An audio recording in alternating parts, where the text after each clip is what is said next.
পৃথিবীর মুমিন মুসলমান বেলাল বলছে মুনিব এমন করে কেন আপনি আমারে জিজ্ঞাসা করেন ধর্মের ব্যাপারে এমন কোনো কিছু বলবেন না যাতে আমি বেলাল আপনার কথার খেলাপ করে ফেলবো। জীবনে আপনার বাড়িতে লালন পালন হয়েছি, জীবনে আপনার কথার খেলাপ আমি করি নাই। আপনার উমাইয়া বলছে বেলাল এত বড় স্পর্ধা তুই, তার মানে কলেমা পড়ে ইসলাম ধর্ম গ্রহণ করেছিস।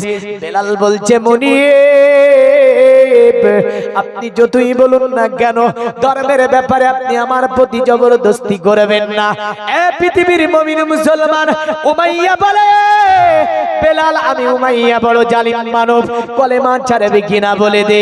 হযরত হাফসি বেলাল বলে এ আমার মুনিব এতদিন আপনি আমারে চিনেছেন, লালন পালন করেছেন, ভালো জানেন, কিন্তু আমি বেলাল ধর্মের ব্যাপারে এতটা কঠোর আমি বেলাল যে আমার কণ্ঠে জান থাকতে আমি বেলাল কলেমা ছাড়ব না। সুবহানাল্লাহ। এ ছিল সাহাবী, এ ছিল আশিক, এ ছিল সাহাবীদের আপনার আদর্শ, এই ছিল সাহাবীদের আপনার ইসলামকে মানা। হাবশি বেলালকে বলছে ছাড়বি না, বলে না উমাইয়া জালিম। আপনার কি করলো? ঘর থেকে একটা চাবুক বের করে আনলো, চাবুক বের করে এনে বলছে বেলাল বল কলেমা ছাড়বে কিনা। বেলাল বলে মুনিব ওগো মুনিব আপনি আমাকে জবরদস্তি করবেন না, আমি বেলাল রাদিয়াল্লাহু তাআলা আনহু আমি এই কলেমা ছাড়তে পারবো না। জালিম উমাইয়া বেলালের উপরে চাবুকের উপরে চাবুক মারতে শুরু করে দিল আর বলে বল কলেমা ছাড়বি কিনা। বাপসি বেলাল বলে মুনিব আমি তো বলে দিয়েছি কণ্ঠে জাম থাকতে আমি বেলাল কলেমা ছাড়বো না। সুবহানাল্লাহ। মুমিন মুসলমান হাফসি বেলালকে আপনার চাবুকের উপর চাবুক মেরে যায়। বেলাল কঠোরভাবে দাঁড়িয়ে আছে, চাবুক মেরে যায়, বরদাস্ত করে। বেলাল বলে আল্লাহ দুনিয়ার জমিনে এই অতএব উমাইয়া জালিমের চাবুকের আঘাত আমি যাতে বরদাস্ত করতে পারি, তোমার দিন যাতে ভুলে না যায়, তোমার নবীকে ভুলে না যায়, ইসলামকে যাতে আমি ছেড়ে না দিই, এই সবর ধৈর্য তুমি আমার মধ্যে দাও। মুসলমান বেলালকে এত চাবুক মারলো, হাফসি বেলাল রাদিয়াল্লাহু তাআলা আনহুর চাবুকের সঙ্গে চামড়া পর্যন্ত উঠে যায়। হাফসি বেলাল রাদিয়াল্লাহু তাআলা আনহু আর চাবুকের আঘাত নিতে পারে না। হাফসি বেলাল অজ্ঞান হয়ে তিনি জমিনে লুটিয়ে পড়ে গেলেন। উমাইয়া জালিমটা তখন বেলালকে বলে বেলাল বল কলেমা ছাড়বে কিনা। বেলাল তো বেহুশ হয়ে গিয়েছে। অন্যান্য চাকরদেরকে বলল যা বেলালকে নিয়ে যা, বেলালের মাথায় পানি দে, যখন জ্ঞান ফিরবে তারে জিজ্ঞাসা কর, যদি কলেমা ছেড়ে দেয় ভালো, নতবা আমি উমাইয়া এর চেয়েও কঠিন শাস্তি আমি উমাইয়া আমার কাছে যেন মওজুদ আছে, যা আমি ব্যবস্থা করব বেলালের জন্য। যদি সে বেঁচে থাকতে চায় তবে যেন কলেমাকে ভুলে যায়, কলেমাকে যেন ছেড়ে দেয়। হাফসি বেলাল রাদিয়াল্লাহু তাআলা আনহু অজ্ঞান অবস্থায় অন্যান্য গোলামেরা ঘরের মধ্যে নিয়ে যাবার পরে বেলাল রাদিয়াল্লাহু তাআলা আনহুর মুখে আপনার মাথায় পানি দেয়। হাফসি বেলাল যেন সঙ্গে সঙ্গে জ্ঞান থেকে ফিরে আসলো, তবু বেলালের জবানে অন্য কোনো আওয়াজ নাই। বেলালের জবান থেকে বেরিয়ে যায় লা ইলাহা ইল্লাল্লাহ, লা ইলাহা ইল্লাল্লাহ, লা ইলাহা ইল্লাল্লাহ মুহাম্মাদুর রাসূলুল্লাহ। বেলাল হাফসি রাদিয়াল্লাহু তাআলা আনহুকে সাথী বন্ধু অনেক গোলামে বলে বেলাল এই কলেমার জন্য তোমার উপরে এত চাবুকের আঘাত করলো মাইয়া, তবু তুমি কলেমাকে ছাড়ো না বেলাল। ওগো বেলাল উমাইয়া বড় জালিম মানব, এ বেলাল কলেমাটা ছেড়ে দাও, নতবা তোমার উপরে আর কঠিন শাস্তি উমাইয়া তোমার উপরে আনবে। বেলাল বলেছিল বন্ধুরা শুনে রেখে দাও, উমাইয়ার কাছে যতই বড় শাস্তি থাকুক না কেন সেটা জাহান্নামের শাস্তির কাছে নগণ্য। আমি বেলাল দুনিয়াতে উমাইয়ার শাস্তি নিতে পারবো, কিন্তু জাহান্নামে আমি জ্বলতে পারবো না। সুবহানাল্লাহ। আরে যে আগুন ভয়াবহ সাগর গো, যে আগুনে পড়ে কেউ হবে না তখন। এই আগুনের চেয়ে, এই শাস্তির চেয়ে 70 গুণে যেখানকার আগুনের তাপমাত্রা বেশি না, বেশি না। বেলাল বলে শোনো, উমাইয়া যতই কঠিন শাস্তি দেখ না কেন, আমি বেলাল রাদিয়াল্লাহু তাআলা আনহু তা আমি নিয়ে নেব, কিন্তু আমি কলেমাকে ছাড়তে পারবো না। বন্ধুরা বলে বেলাল, উমাইয়া বড় জালিম মানুষ, কলেমাটা তুমি ছেড়ে দাও। উমাইয়া আর আপনার গোলাম বেলাল বলে না, আমি কলেমা ছাড়তে পারবো না। অতঃপর উমাইয়া এসে গোলামদেরকে জিজ্ঞাসা করলো বেলাল কি বলতে চেয়েছে। বলে এমনই, বেলালের জবানে একই কথা যে বেলাল কলেমা ছাড়বে না, বেলাল কলেমা ছাড়তে পারবে না। বলে তাই নাকি? বলে হ্যাঁ। বলে বেলালকে নিয়ে এসো। বেলালকে নিয়ে আসা হলো। এ মুসলমান, বেলালের হাত পাকে বেঁধে দেওয়া হলো। হাত পাকে বেঁধে দে। উমাইয়া বলে বেলাল বল, কলেমা ছাড়বে কিনা?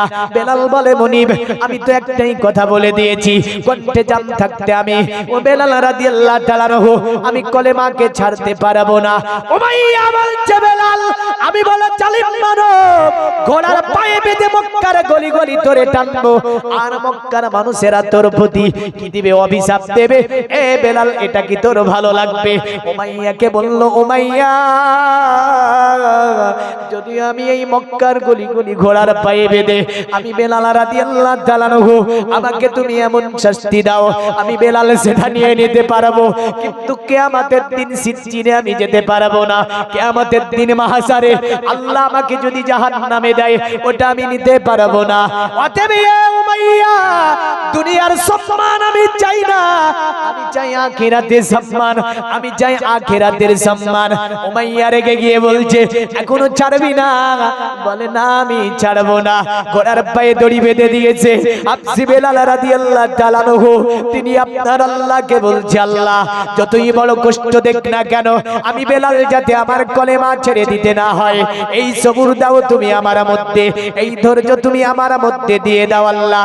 এ উমাইয়া, যত বড়ই শাস্তি দেখ না কেন, আমি বেলাল যাতে করে তার প্রতি সবর থেকে কলেমার প্রতি অটুট থাকতে পারি, এই যেন দোয়া আল্লাহর নবী আল্লাহর কাছে করে। হাবশী বেলালকে বলে, এ বেলাল বল কলেমা ছাড়বে কিনা? বেলাল শেষবারের মতো বলল, এ মনিব আমার শুনে রেখে দিন, আমি বেলাল তো বলে দিয়েছি আমি কলেমা ছাড়তে পারবো না। জালিম বাপদার উমাইয়া হাবশী বেলালকে ধাক্কা মেরে ফেলে দিল জমিনের বুকে। মরুভূমির এলাকা, ঘোড়া আপনার বসে দড়িটাকে ধরে টানতে লাগলো। বেলাল তিনি জমিনের সঙ্গে ঘর সঙ্গে, আর বেলাল জানো জবানে একই কথা বলে, লা ইলাহা ইল্লাল্লাহ মুহাম্মাদুর রাসূলুল্লাহ সাল্লাল্লাহু আলাইহি ওয়াসাল্লাম। হাবশী বেলাল রাদিয়াল্লাহু তাআলা আনহুর শরীরের চামড়াগুলো আপনার উঠে চলে গিয়েছে, তবু বেলাল কলেমা ভুলতে পারেনি, আমার নবীকে ভুলেনি। সুবহানাল্লাহ। এই শাস্তি যদি আমাদের উপরে আসে, থাকবে তো? থাকবে? থাকবে না। আর আমি তো বলি আসছি যে পচা মারে ইসলাম বিক্রি হচ্ছে, এই মন মানসিকতা কিছু কিছু হয়ে গিয়েছে। কিন্তু বেলাল বলছে তুই বল না, যত আযাব দিবি দে, কিন্তু আমি জাহান্নামের আযাব নেব না। হাবশী বেলাল রাদিয়াল্লাহু তাআলা আনহু তিনি আপনার মরুভূমির প্রান্তর দিয়ে মক্কার গলি গলি টানে, আর মক্কার বেঈমান বেদিরা বেলালের গায়ে পানি ছিটিয়ে দেয়, আর বলে আজকে বেলাল তোর অবস্থা কিনা কঠিন হয়েছে। এ বেলাল মোহাম্মদকে কেন মানতে গেলি? মোহাম্মদকে ছেড়ে দে, এমন করে আপনার পানি ছিটকানি দেয়। শেষ পর্যন্ত বেলাল অজ্ঞান হয়ে গেল। আপনার উমাইয়া বিন খালদ দেখলো কলেমা তো ছাড়বে না। এ মুসলমান, উত্তপ্ত মরুভূমি, ওই মরুভূমির উপরে বেলালকে ফেলে রেখে দিল, দিয়ে বলে, এ বেলাল বল কলেমা ছাড়বি কিনা? বেলাল তাই মনে করে এই উত্তাপের চেয়ে জাহান্নামের উত্তাপ অনেক গুণে বেশি না বেশি না? আরে যে আগুন ভয়াবহ 70 গুণ, যে আগুনে পুড়ে কেউ হবে না তখন। আরে মৃত্যুর পরে শুধু পাবে চিৎকার, কষ্টে নিজেকে শুধু দেবে ধিক্কার। লেলিহান লেলিহান সে আগুনে জ্বলবে শুধু, আল্লাহর দয়া ছাড়া পাবে না নাজাত। কি করে ভাবছো তুমি জাহান্নামে, কিছুদিন পুড়ে ঠিক পাবে জান্নাত। এতটুকু সইতে কি পারবে তুমি দুনিয়ার আগুনে রেখে দেখো হাত? পারা যাবে? পাপ করে আজও যে নেই কোনো অনুশোচনা, পাপ করা গুনাহ যেটা হয় না মনে। পাপ করে আজও যে নেই কোনো অনুশোচনা, পাপ করা গুনাহ যেটা হয় না মনে। আরে হায়াতের আয়তন কমে যাই রোজ, আধার কবরে কেউ নেবে না তো খোঁজ। আরে ইমানের সাথে যদি মৃত্যু না হয়, পাবে না রসুলে কবু শাফাআত। কি করে ভাবছো তুমি জাহান্নামে, কিছুদিন পুড়ে ঠিক পাবে জান্নাত। এতটুকু সইতে কি পারবে তুমি দুনিয়ার আগুনে রেখে দেখো হাত? পৃথিবীর মুমিন মুসলমান উমাইয়া বিন খালদ উত্তপ্ত মরুভূমির বালিতে বেলালকে শুইয়ে দিয়ে বলছে, বল বেলাল কলেমা ছাড়বে কিনা?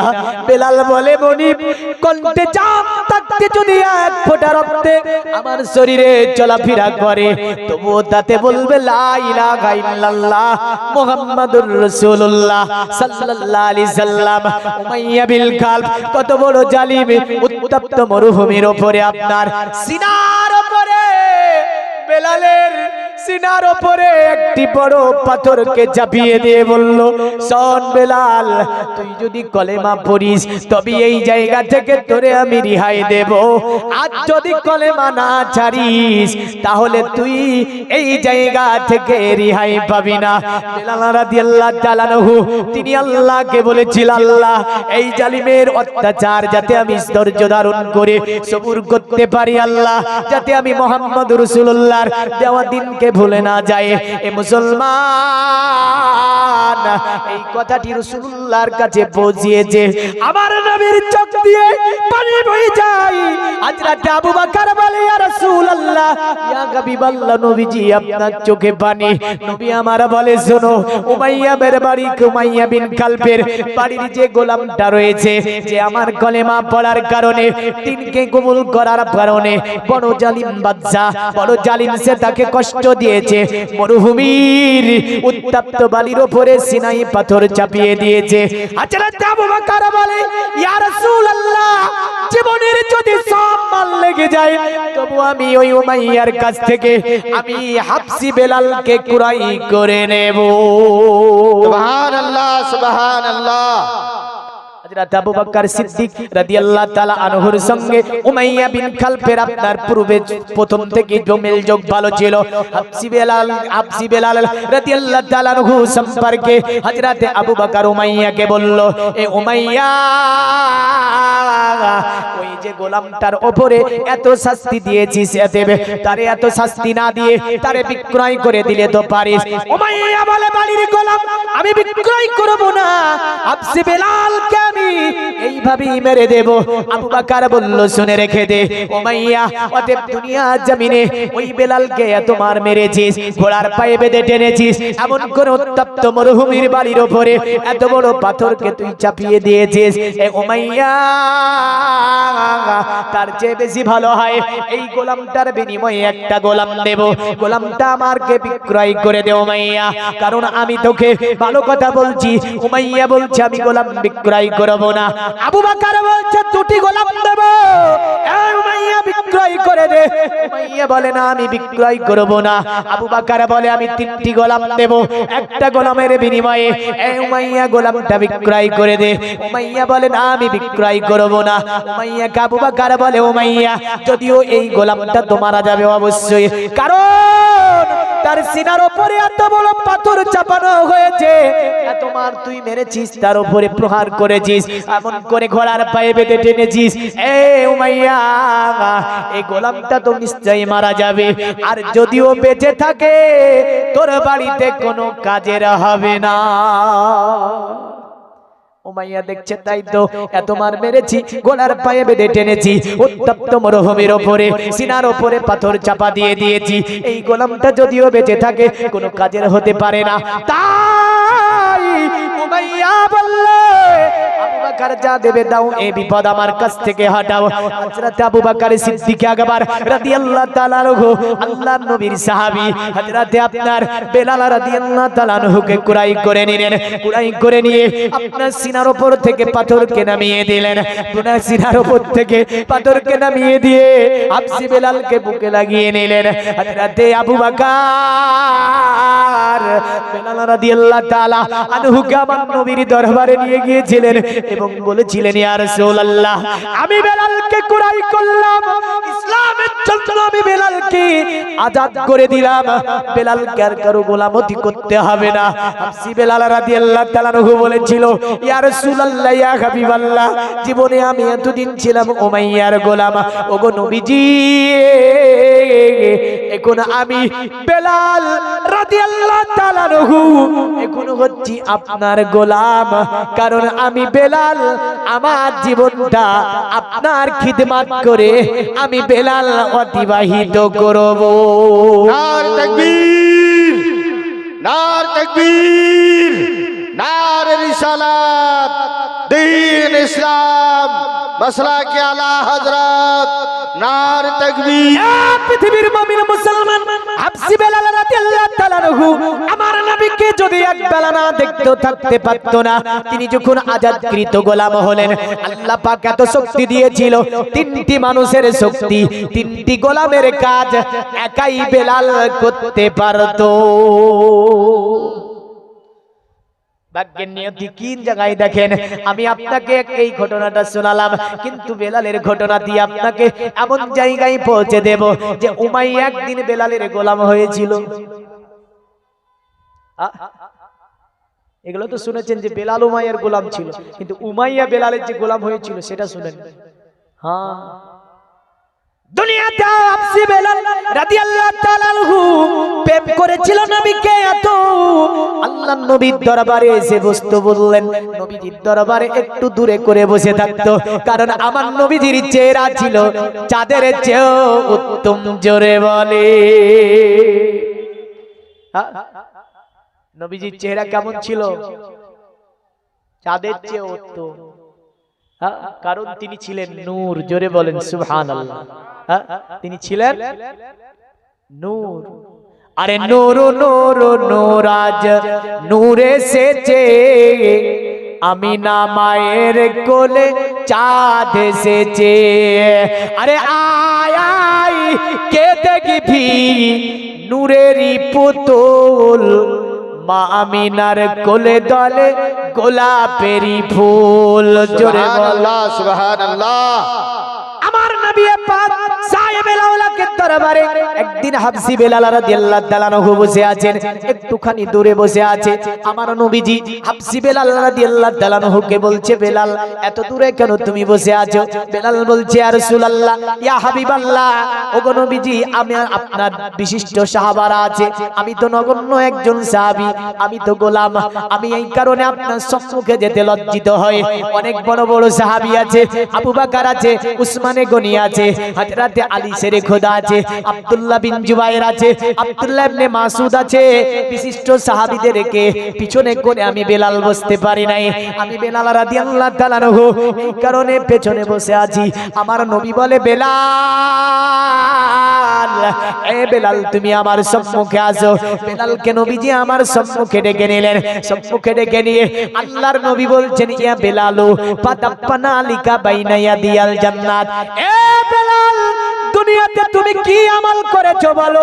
বেলাল বলে, ইয়া রাসূলুল্লাহ, ইয়া হাবিবাল্লাহ, আমি বেলাল এমন কোন আমল করতে পারি নাই গো।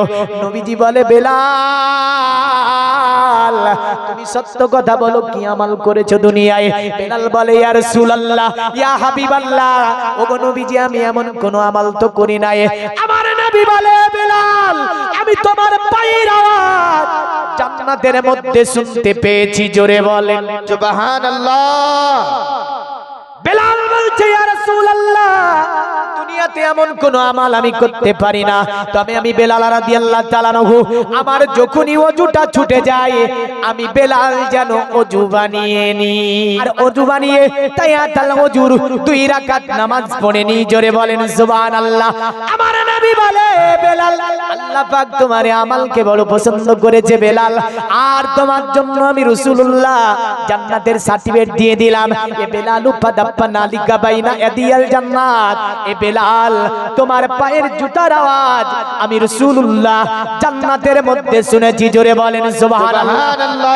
দুনিয়ার মুমিন মুসলমান হাবসি বেলাল রাদিয়াল্লাহু তাআলা আনহুর সম্পর্কে ইমাম বুখারী শরীফের 2য় খণ্ডে হাদিস বর্ণনা করছেন, যে হাদিসটাকে আপনার বিশ্বে জমিনে মার্কিন যুক্তরাষ্ট্রের একজন বিজ্ঞানী, যার নাম ছিল আপনার কি, যার নাম ছিল হ্যামিল্টন, বাড়ি ছিল আমেরিকার সরজমিনে, তিনি আপনার কি করেছিলেন, দুনিয়ার জমিনে তিনি বেদ পড়লেন, বাইবেল পড়লেন, রামায়ণ পড়লেন, মহাভারত পড়লেন, গীতা পড়লেন, ত্রিপিটক পড়লেন, জামদেবাস্তা পড়লেন, এমন করে সাহেব পড়লেন, এমন করে মুসলমানদের আর কোরআনকে পড়লেন, এমন করে মুসলমানদের কিতাব আল হাদিসকে তিনি পড়লেন, এমন করে অনেক মনীষীর আপনার জীবনীগুলোকে একত্রিত করলেন, পরস্পর তিনি পড়লেন। তার সাথে আপনার বিশ্ব মানব জাহানের যিনি কল্যাণকর, যিনি মানব জাহানের সকলের নেতা, বিশ্ব আপনার বিজ্ঞানী, বিশ্ব দার্শনিক, যাকে আল্লাহ পাক দুনিয়াতে পাঠালেন সকলের সরদার নেতা করে, তিনি হচ্ছেন মুহাম্মদুর রাসূলুল্লাহ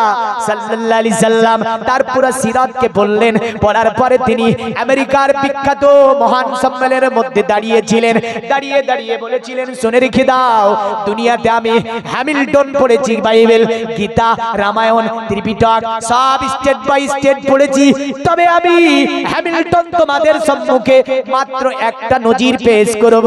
সকলে তার মুখের দিকে তাকিয়েছিল, বলে হ্যামিল্টন আজকে কি বলতে চায়? তিনি একটি মুসলমানদের কিতাব থেকে, যে কিতাবটি বুখারী শরীফের বেলালকে নিয়ে রাসূলের একটি হাদিস, তিনি ওই হাদিসটাকে ইনপুট করেছিলেন এবং জাতিকে বলেছিলেন, শোনো, এই যে হাদিসটা দেখতে পাও না, পৃথিবীতে আমি এমন কথা বেদ বাইবেলে দেখতে পাইনি, মহাভারত জামদেবাস্তায় দেখতে পাইনি, ত্রিপিটকে দেখতে পাইনি, অনেক মনীষীর জীবনী পড়েছি, তাতে এমন দেখতে পাইনি, অনেক ঐতিহাসিকের জীবনী পড়েছি, তাতে এমন দেখতে পাইনি। তাকে জিজ্ঞাসা করলো, মহান বিজ্ঞানী, আপনি বলুন, আপনি কেমন কি বলতে চান?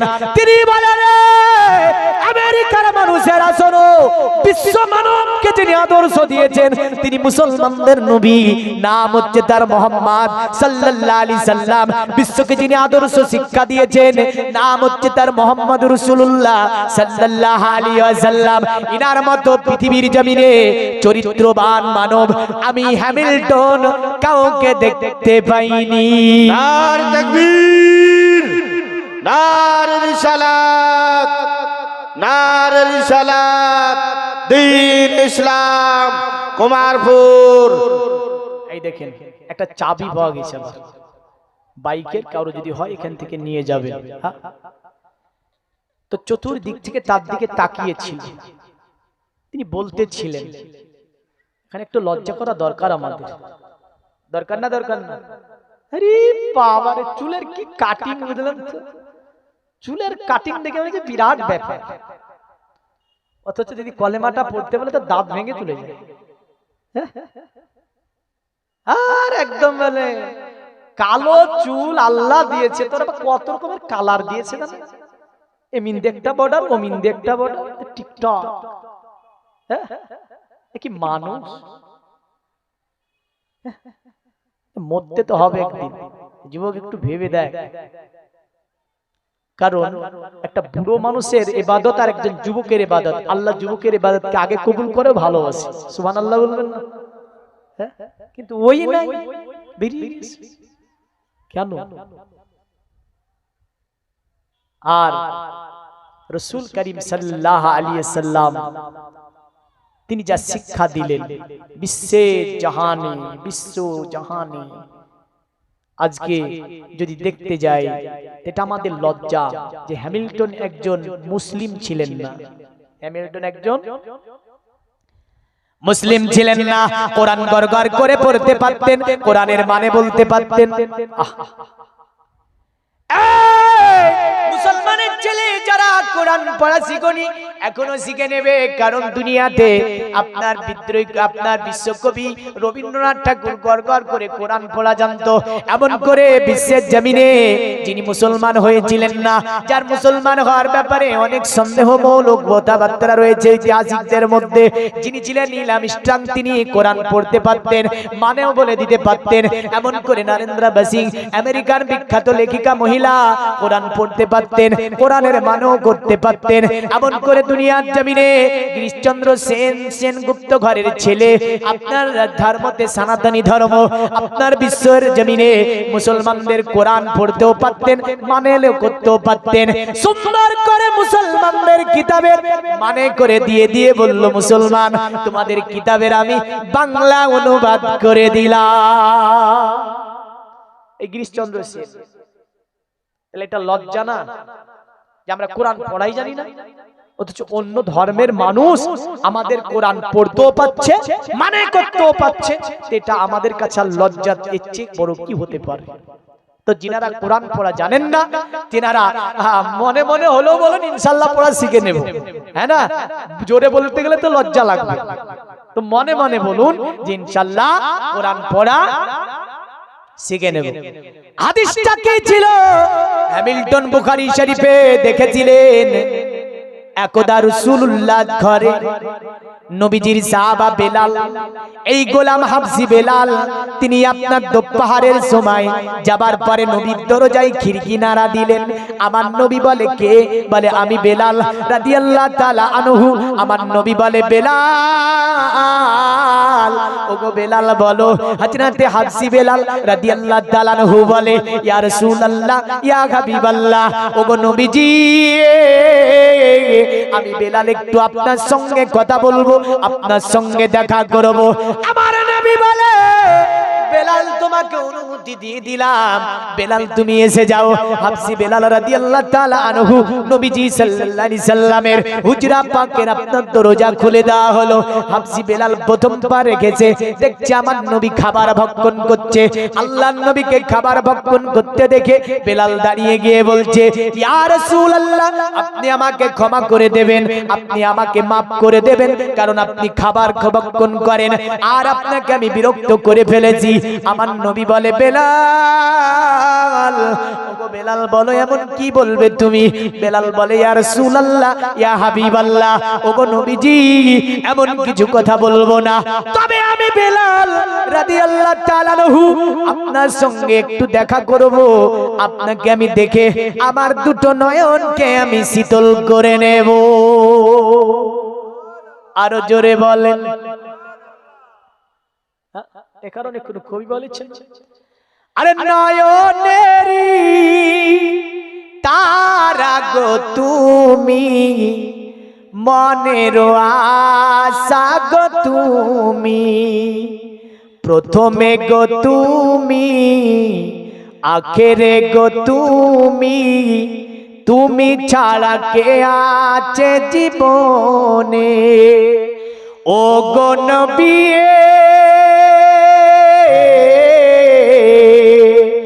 ডেকে নাও তোমার ওই পাক মদিনায়। জোরে বলেন যাবেন না মদিনায়?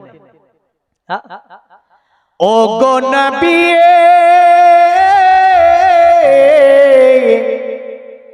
ডেকে নাও তোমার ওই পাক মদিনায়। আরে যারা মোর নবীকে মানে না তাদেরই গোনাই কোনো ঠিকানা। জোরে জোরে যারা নবীরে মানবে না তাদের কোনো ঠিকানা আছে? কোনো ঠিকানা নেই, কারণ নবী না মানলে আল্লাহ পাওয়া যাবে না। নবীকে মানতেই হবে, নবীকে মানলে আল্লাহ পাওয়া যাবে, আর নবীকে না মানলে আল্লাহ পাওয়া যাবে না। আর এখন বলছে মুহাম্মদ সাল্লাল্লাহু আলাইহি সাল্লাম কে हम जिससे बसार কুল ইন্নামা আনা বাশারুম মিসলুকুম। এই যে সূরা আল কাহফের কিয়ামতে সকাল করে দেব আমি, এই আয়াত থেকে 5টা অ্যাঙ্গেলে লটকিয়ে দেব, কোন মায়ের লাল নাই যে জবাব দিয়ে যাবে। এই আয়াত থেকে কোন দিক দিয়ে আমার নবীকে আমার মতো বলার ক্ষমতা কারো নাই। টানিয়ে ছিড়িয়ে এও করে বলে দিলে হয়ে গেল। এর বিস্তারিত আলোচনা আছে। যাই হোক, আমি যেহেতু এই দিকে একটা টপিক আমাকে বেঁধে দেওয়া হয়েছে, তাহলে নবীজি সাল্লাল্লাহু আলাইহি সাল্লামকে না মানলে জান্নাত পাওয়া। আরে জাহান্নামে জ্বলতে পারে না নবী পাকের ওই দিওয়ানা।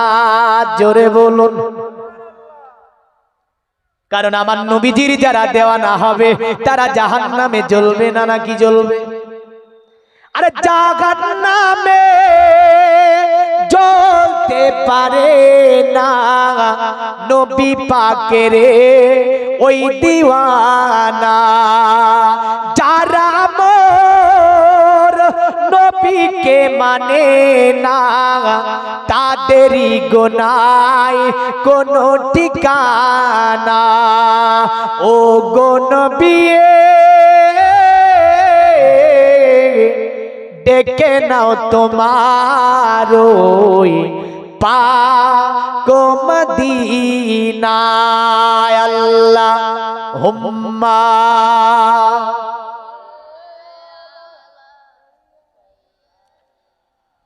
মাওলানা মুহাম্মদ আলা আলি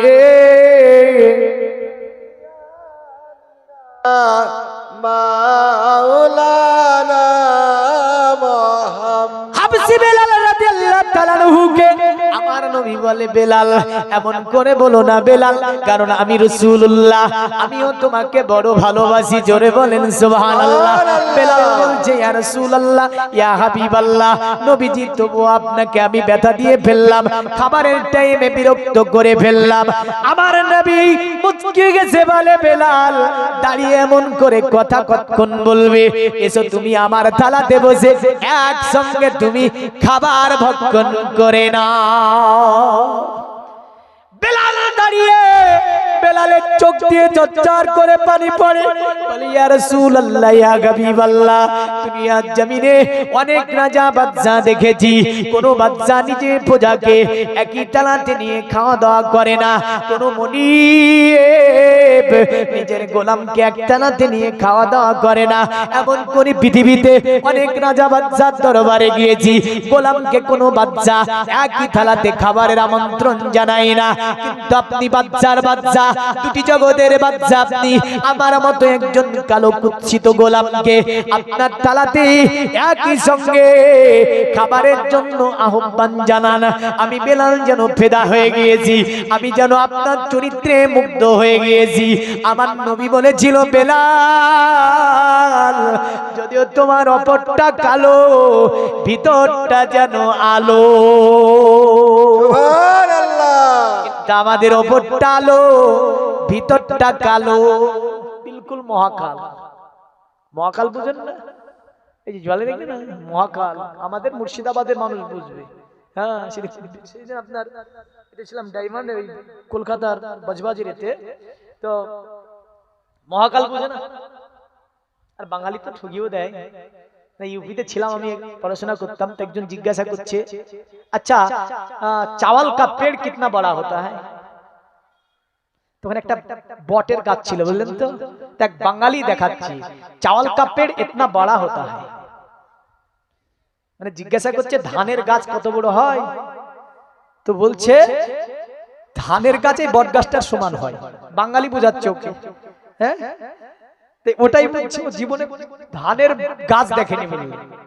শহরের মানুষ ধানের গাছ দেখে। হ্যাঁ, তো যাই হোক, দেখেন মহাকাল চিনেন তো নাকি? মহাকালের ওপর আপনার লাল, ভিতর কালো, মহাকালের ফল দেখতে ভালো, ঠিক না ভুল? অনুরূপ সমাজে কিছু মহাকাল বেরিয়েছে, ওপর ভালো ভিতর কালো। দৃষ্টান্ত দিয়েছে আমার আল্লাহ, ওরা হচ্ছে মহাকাল। ওদের দেখে চিনতে পারবে না, কারণ তারা মহাকালের মতো। ওপরে সবকিছু ঠিক আছে, লেভেলিং, কিন্তু মধ্যে আছে রাসূলের আপনার দুশমনি, নবীজির গীবাত, নবীজির আপনাকে নিয়ে, নবীজিকে নিয়ে কটূক্তিমূলক বাক্য। তারা হচ্ছে মহাকাল স্বরূপ। আবসি বেলালকে নবী বলে, এ বেলাল তোমার যদিও উপরটা কালো, ভিতরটা যেন আলো। এ বেলাল, এসো তুমি আমার থালাতে একসঙ্গে খাবার ভক্ষণ করে নাও। আবসি বেলাল বলে, ইয়া রাসূলুল্লাহ, ইয়া হাবিবাল্লাহ, আমি বেলাল আজকে আপনার থালাতে একসঙ্গে খাবার ভক্ষণ করতে পারবো না। আমার নবী বলে, বেলাল, ওগো বেলাল, তুমি কেন পারবে না? বেলাল বলে, ইয়া রাসূলুল্লাহ, আমি বেলাল যেন রোজা রেখেছি। হ্যামিল্টন বলেছিল তাই। দেখেন ওই যে নবী মুহাম্মাদের চেহারা লাইটের চেয়ে উত্তম, কারণ যার চেহারাতে কি হয়, চিররত্ন সোনা কোনা গয়না প্রতি মুদ্দাতিং নিপ্রলিঙ্গ চতুর্দশান করিশনিয়নো সতিং অততে সং ভবিষ্যন্তি মানংসি বিসদানি বে বসুদেবঙ্গরা গাতি পুণ্যকন্দা নিষ্পৃসম পরজনম পদনং বে হাত স্কিলাল সুসা।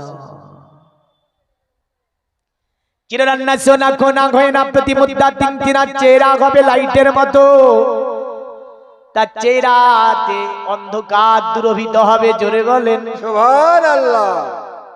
এতটাই আমরা ঋষিরা বলতে পারবো, তবে তেটা বিচিত্রপূর্ণ ছেলে হবে,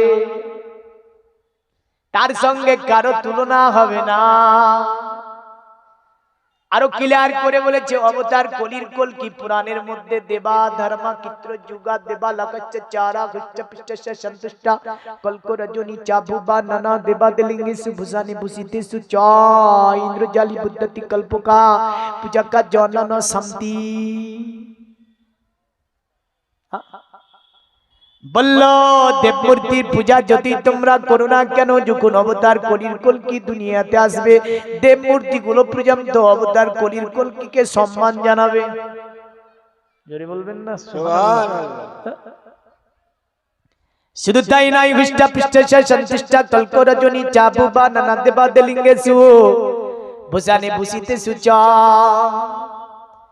তবে তাজ্জুবকর বিষয় হচ্ছে, তিনি যখন আসবে দুনিয়ায়, যে মরুভূমিতে জীবনে ঘাস বেরায়নি, মরুভূমিতে ঘাস বেরাবে। যে গাছ শুকিয়ে গিয়েছিল, শুকনো গাছ থেকে পাতা বেরাবে। অবতার কলির কলকি দুনিয়াতে আসাতে শুকনো গাছে ফুল ফুটবে। যে পশুর স্তনে দুগ্ধ ছিল না, পশুর স্তনে দুগ্ধ আসবে। তবে তাজ্জুবকর বিষয় হচ্ছে, মুলকে শামের একজন মহিলা, তিনি অবতার কলির কলকিকে একটা দুর্বলতম গাদার উপরে সওয়ার করে নিল। গাদাটা দুর্বল থাকলো না, সাম্বাল হলো। সন্তুষ্টা কল্ক রজনী চাবুবা, ভুবনে কল্ক রজনীর আবির্ভাব যখন হয়ে যাবে অবতার কলির কলকির, সব যেন সাম্বাল হবে।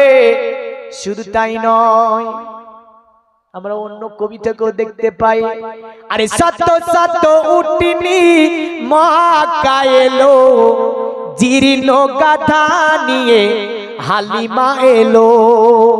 হালিমা তোমার দেখা নেই আর, তোমার কোলে শিশু নবী রায়। ও নবী, নবীজি আমার, জোরে বলেন সুবহানাল্লাহ।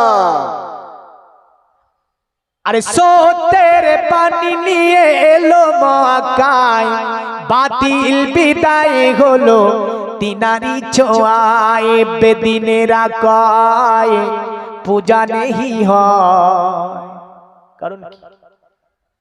কারণ দেবা ধর্মা কিত্রে যুগা দেবা লাগছে চারা। যাই করো না কেন, অবতার কনির কুল কি দুনিয়াতে জমিনে আসলে মূর্তিগুলো তার দিকে ঝুঁকে যাবে।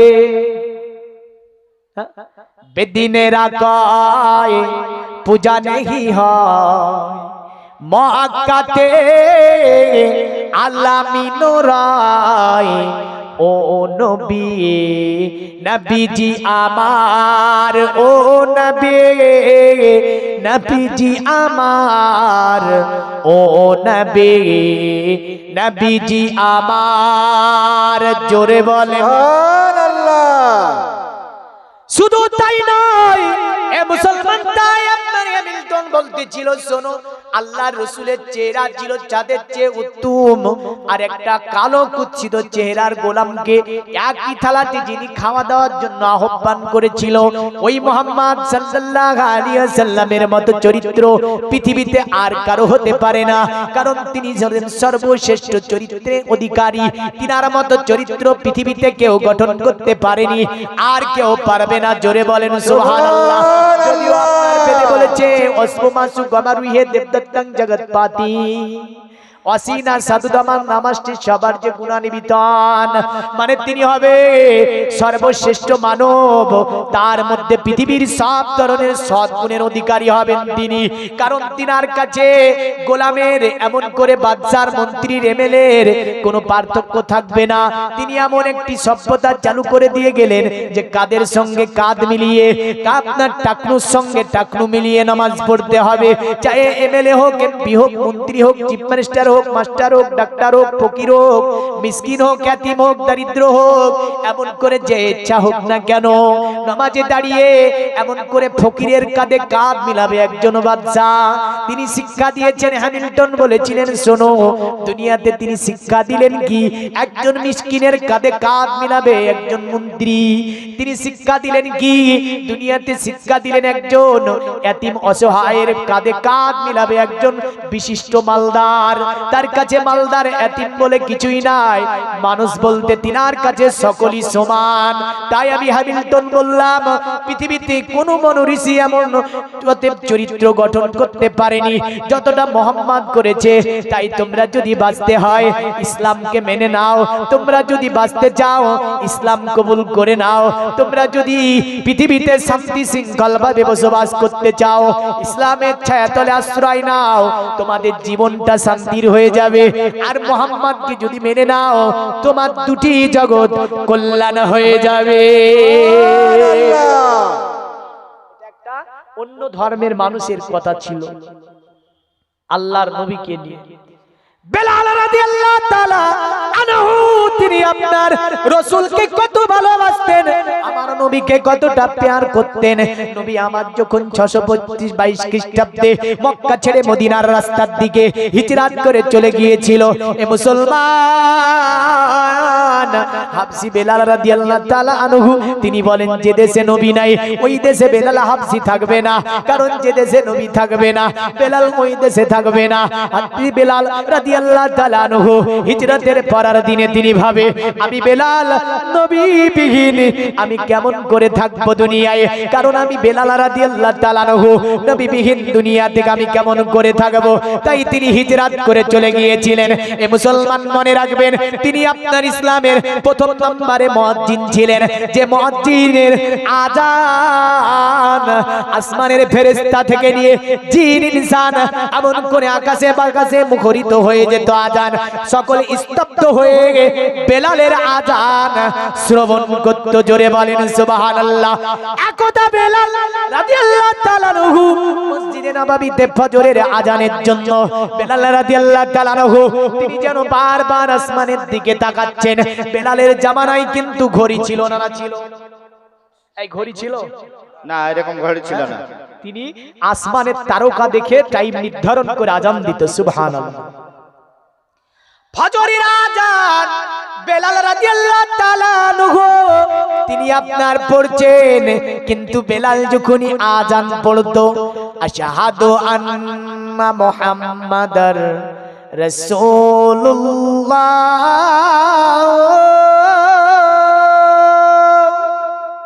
সঙ্গে সঙ্গে আমার নবী পাকের হুজরা মুবারকের দিকে নিজের চেহারাকে ঘুরিয়ে দিত। কি প্রেম ছিল, কি মহব্বত ছিল, কি ভালোবাসা বেলাল বেসেছিল আমার নবীকে। তিনি একদিন ফজরের আজানে দিচ্ছেন, কিন্তু তিনি তাকালেন মায়েশার হুজরার দিকে, নবী কিন্তু বের হয় না। একাধিক ফজরের আজানে রাসূলুল্লাহকে তিনি মসজিদে নববীতে পেতেন, কিন্তু সাইয়েদিন নবী আমার মসজিদে নববীতে নাই। বেলাল হাবশী রাদিয়াল্লাহু তাআলা আনহু মসজিদে নববীতে আজান শেষ করলেন, আপনার বারবার আয়েশার হুজরার আপনার চৌকাঠের দিকে বেলাল যেন আপনার তাকায়, নবী আমার যেন তিনি বের হয় না। হাবশী বেলাল রাদিয়াল্লাহু তাআলা আনহু বারবার যেন চৌকাঠের দিকে তাকায়। মুসলমান মনে রাখবেন, বেলালি আজান শুনে আবু বকর সিদ্দিক আকবর রাদিয়াল্লাহু তাআলা আনহু গুটি গুটি পায়ে মসজিদে নববীতে হাজির হয়ে গেলেন। উসমানে গনি চলে আসলেন, আলী শেরে খোদা মুশকিলে কোসা মসজিদে নববীতে হাজির হলেন। আব্দুল্লাহ বিন জুবাইর, আব্দুল্লাহ ইবনে মাসউদ সাহাবী, বিশিষ্ট সাহাবীরা মসজিদে নববীতে এসে হাজির, কাতারবদ্ধভাবে বসে আছেন, কিন্তু নবীর হুজরা পাকের দিকে বারবার তাকায়, নবী আমার বের হয় না। আজান আপনার জামাতের সময় হয়ে গেল, যেন নবী বের হয় না। বেলাল তিনি ভাবছেন কি করব আল্লাহ, তোমার নবীকে আয়েশা গুজরাতে রয়েছে, কারণ নবীকে তো ডাকার অনুমতি নাই, কারণ সাহাবারা নবীকে কত ভালোবাসতো যে নবী আমার আয়েশার গুজরা মোবারকের মধ্যে আছে, জামাতে রক্ত হয়ে যায়, তবু সাহাবারা আমার নবীকে ডাকতে পারে না। জোরে বলেন সুবহানাল্লাহ। মুসলমান শুধু তাই নয়, আল্লাহর নবী দিকে তাকিয়ে আছে, জামাতের টাইম যেন লেট হয়ে যাচ্ছে। হযরত উসমানে গনি বলে, এ আবু বকর, আল্লাহর নবী কি নেই বাড়িতে? আল্লাহর নবী কেন বের হয় না? আবু বকর নামাজটা পড়িয়ে দাও। তবুও তারা নবীকে আপনার ডাকতে পারে না, কারণ তারা জানে আমার নবী যদি আরাম করে, নবীর ঘুম নামাজের চেয়েও উত্তম। সুবহানাল্লাহ, সুবহানাল্লাহ। নবীর ঘুম কি? নবীর ঘুম নামাজের চেয়ে উত্তম। সাহাবীর আকীদা যে নবীর ঘুম নামাজের চেয়ে উত্তম, ডাকতে পারে না। আবু বকর বলে, যেখানে আমার রাসূলুল্লাহ দাঁড়িয়ে নামাজ পড়িয়েছে, আমি আবু বকর ওই জায়গাতে দাঁড়িয়ে নামাজ পড়াতে পারবো না। সুবহানাল্লাহ, সুবহানাল্লাহ। নারে তাকবীর, নারে রিসালাত। আদবে রাসূল কারে বলে, হযরত উসমানে গনি রাদিয়াল্লাহু তাআলা আনহু হযরত ওমর ফারুক কে বলে, তুমি পড়িয়ে দাও। ওমর বলে, পাগল হয়ে গেছো, আমি ওই জায়গাতে দাঁড়িয়ে নামাজ পড়াতে পারবো না। দেখছে নামাজের টাইম চলে যাচ্ছে, সকলে একমত হয়ে বলল, এ আবু বকর, এ আবু বকর, তুমি নামাজটা পড়িয়ে দাও আবু বকর, কারণ তোমাকে আল্লাহর নবী বলেছে আবু বকর আমার এই জগতের সাথী, আবু বকর আমার পরের জগতের সাথী। আবু বকর তিনি বলে, আমার রাসূলুল্লাহ দাঁড়িয়ে যেখানে নামাজ পড়িয়েছে, আমি আবু বকর ওই জায়গাতে দাঁড়িয়ে নামাজ পড়ানো বেদবি মনে করি, এটা রাসূলের সম্মান, তাই তিনি একটু হটিয়ে দিয়ে নামাজকে আপনার বললেন। নামাজ কমপ্লিট করার পরে উম্মুল মুমিনিন মা আয়েশা দরজার কাছে দাঁড়িয়ে কাতর সুরে ডাক দেয়, এ মা আয়েশা। মা আয়েশাতুল হুমায়রা আওয়াজ দিলেন, বলে কি হয়েছে? বলে আল্লাহর নবী কি আপনার ঘরে আরাম করছেন না? আয়েশা বললেন, না তো, আল্লাহর নবী অনেক রাত্রিতে আমার বিছানা থেকে উঠে গিয়েছে। কেন, রাসূলুল্লাহ কি মসজিদে নববীতে নাই? সাহাবারা বলছে, না তো। তাহলে নবী কি হযরত সালমার ঘরে গিয়েছে, মা সালমার ঘরে চলে গেলেন, মে হাবিবার ঘরে গেলেন, রাবিয়া কিপ্তিয়ার ঘরে গেলেন, কোন ঘরে আমার নবীকে পাওয়া যায় না। সাহাবারা ভাবছেন নবী তাহলে কোথায় গেল, নবীর কি কোনো বেঈমান বিদিন নবীর কোনো ক্ষতি করে বসলো, তারা তাজ্জুব হয়ে গিয়েছে। আর নবীর আশিক, নবীর দিওয়ানা বেলাল হাবশি যেন পাগল হয়ে গিয়েছে। বেলাল যেন নবী ছাড়া থাকতে পারে না, তাই বেলাল জমিনকে বলছে, ওরে মরুর বলি তোরে, আমার নবী গেছে তোর ওপরে। জোরে বলেন। জমিনকে বেলাল বলছে, এ জমিন, আমার নবী নিশ্চয় তোর উপর দিয়ে ঘেটে ঘেটে গিয়েছে। এ জমিন, আমি বেলাল, আমাকে তুই বলে দে নবী কোথায় গিয়েছে, কোন দিকে গিয়েছে নবী। আপনার বেলালের কথা শুনে মরুর আওয়াজ দেয়, মরুর বলে গেছে সত, তবে পায়ের রেখা কেন পড়ে না, নবী বিনে প্রাণ বাঁচে না, একবার দেখা দাও আমার, দয়ার রাসূল বিনে প্রাণ বাঁচে না, একবার দেখা দাও আমার। মরুর প্রান্তরে আপনার মরু যেন বলছে, এ বেলাল, নবী তো গিয়েছে, কিন্তু নবীর পায়ের ছাপ আমি মরুর আমার উপরে পড়ে না।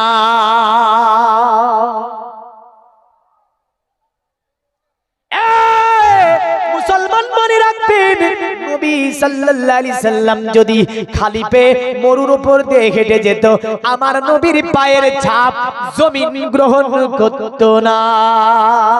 আল্লাহ সুবহানাল্লাহ। এ কোন দিক দিয়ে নবী আমার মতো?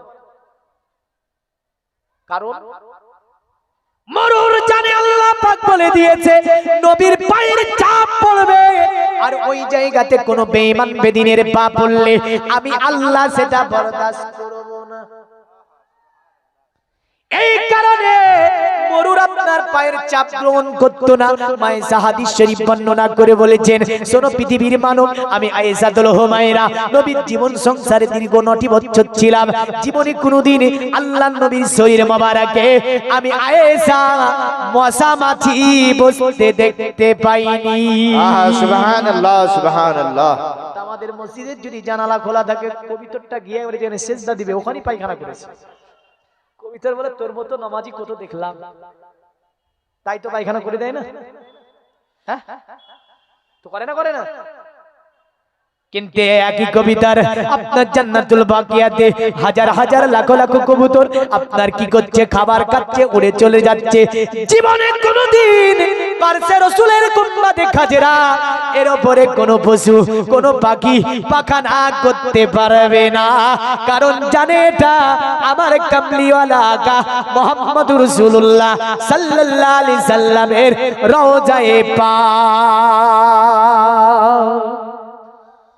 ওই রোজায়ে পাক একবার জিয়ারত করে আসার তৌফিক দেয়, সকলে বলুন তো আল্লাহুম্মা আমিন। জোরে বলুন আল্লাহুম্মা আমিন।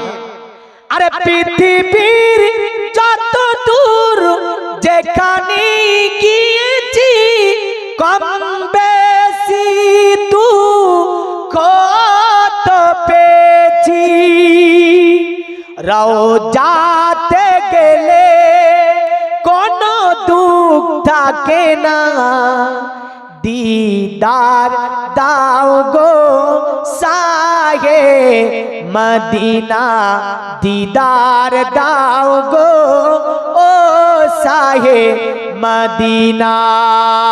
আল্লাহুম্মা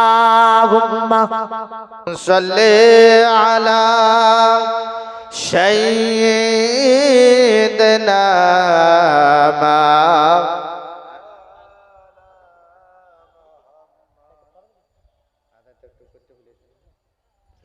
মাওলানা মুহাম্মদ। এ দুনিয়ার মুমিন মুসলমান, বলতে বলতে 2 ঘন্টা পার হয়ে গিয়েছে, আর বেশিক্ষণ থাকবো না, সংক্ষিপ্তে 2-4টি কথা বলে যাব। মনে রাখবেন আমার রাসূল করিম সাল্লাল্লাহু আলাইহি সাল্লামের আশিকে রাসূল বেলাল হাবশী রাদিয়াল্লাহু তাআলা আনহুর টপিক ছিল আমার। ইনশাআল্লাহ এই টপিক আপনার শেষ করতে গেলে 2-4 দিন লাগবে, বুঝলেন? কারণ তো শুরু হয়েছে কেবল, আর শুরুতেই 2 ঘন্টা, আখেরে যেতে পারিনি। 2টি কথা এখান থেকে আরো বলে দিই, ইনশাআল্লাহ বক্তা চলে আসবে। তবে এটা মসজিদের উন্নতি কল্পে জালসা। কিসের উন্নতি কল্পে? মসজিদের উন্নতি কল্পে জালসা। রাসূল বলেছে, মান বানা লিল্লাহি মাসাজিদান বানাল্লাহু লাহু বাইতান ফিল জান্নাহ। যারা দুনিয়ার জমিনে মসজিদ বানায়, আল্লাহ তাদের জন্য জান্নাতে ঘর বানায়। আরো জোরে বলেন। তাহলে যারা মসজিদ বানায়, আল্লাহ তাদের জন্য কি বানায়? জান্নাতে ঘর বানায়। তাহলে জান্নাতে ঘর আমাদের দরকার আছে না নাই? আরে এই ঘরের কোনো মূল্য আছে? ঘরের তো মূল্য জান্নাতে ঘরে। তা এই নবী বলেছে যে মান বানা লিল্লাহি মাসাজিদান বানাল্লাহু লাহু বাইতান ফিল জান্নাহ। যারা আল্লাহর ঘর বানায়, আল্লাহ তাদের জন্য জান্নাতে ঘর বানায়। তো এই জান্নাতে ঘর বানাতে আমরা ইচ্ছুক আছি না নাই? আছি।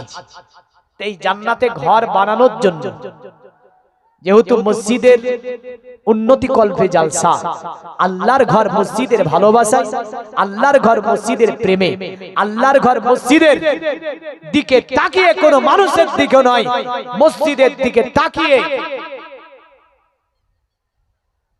একটুখানি 10 জন ভাই একটা করে 1000 টাকা দেওয়া যাবে না? এখন দিতে বলছি না, নামটা লিখে দেবেন। আল্লাহর ঘর মসজিদকে পরে দিয়ে দেবেন আপনি। কারণ খোদার কসম বলছি, মসজিদকে দান করলে ওই দান সাদকায়ে জারিয়া হয়ে যায়, ওটা নষ্ট হয় না। এই মর্মে সহি অনেক হাদিস আছে। তো নাই কেউ যিনি 1000 টাকা দিতে পারবে? বেশি বলিনি, আমি তো 10,000 টাকা বলতে পারতাম, কারণ মসজিদের খাতিরে বলেছি আমি। মাদ্রাসাও না, এটা কোন এতিম মিসকিন খানাও নয়। এই ঘরটা হচ্ছে বাইতুল্লাহ, আল মসজিদু বাইতুল্লাহ। মসজিদ হচ্ছে আল্লাহর ঘর। জোরে বলেন, মসজিদ কার ঘর? আল্লাহর ঘর। তো এই ঘরের জন্য কেউ নাই যিনি 1000 টাকা দিতে পারবেন? সুবহানাল্লাহ। এই দেখেন, নারায়ে তাকবীর, নারায়ে রিসালাত। কি নাম? আব্দুল জলিল শেখ 1000 টাকার দাতা। আল্লাহ তার দানকে কবুল ও মঞ্জুর করুন, হায়াত দারাজ করুন, তিনার বয়সে আপনি বয়সকে বৃদ্ধি করুন, অসুখ বিসুখের হাত থেকে হেফাজত করুন। আত্মীয়স্বজন যিনারা অন্ধকার ঘরে, তাদের কবরগুলোকে কুশাদা মানোয়ার করে জান্নাতের টুকরা বানিয়ে দিন। আর কেউ নাই যিনি 1000 টাকা দিতে পারবে? সুবহানাল্লাহ। অনেক আল্লাহ টাকা দিয়েছে, অনেক মাল দিয়েছে, অনেক ধন দৌলত দিয়েছে, বুঝলেন? কারণ দেনেওয়ালা কে? আল্লাহ। আল্লাহ বলেছেন, কুলিল্লাহুম্মা মালিকাল মুলকি তুতিল মুলকা মান তাশা ওয়া তানজিউল মুলকা মিম্মান তাশা ওয়া তুইজ্জু মান তাশা ওয়া তুজিল্লু মান তাশা বিয়াদিকাল খাইর ইন্নাকা আলা কুল্লি শাইইন কাদির। নিশ্চয়ই সাম্রাজ্যের মালিক আমি আল্লাহ, যাকে ইচ্ছা করি সাম্রাজ্য দান করি, যার কাছ থেকে ইচ্ছা করি সাম্রাজ্যকে ছিনিয়ে নিই, যাকে ইচ্ছা করি আমি আল্লাহ মালদার বানিয়ে দিই, যাকে ইচ্ছা করি আমি আল্লাহ ফকির বানিয়ে দিই, আবার কখনো ফকিরকে মালদার বানিয়ে দিই, আবার মালদারকে ফকির বানিয়ে দিই। হ্যাঁ, কাসিম 1000 টাকার দাতা। জিন্দাবাদ বলেন, নারায়ে তাকবীর, নারায়ে রিসালাত।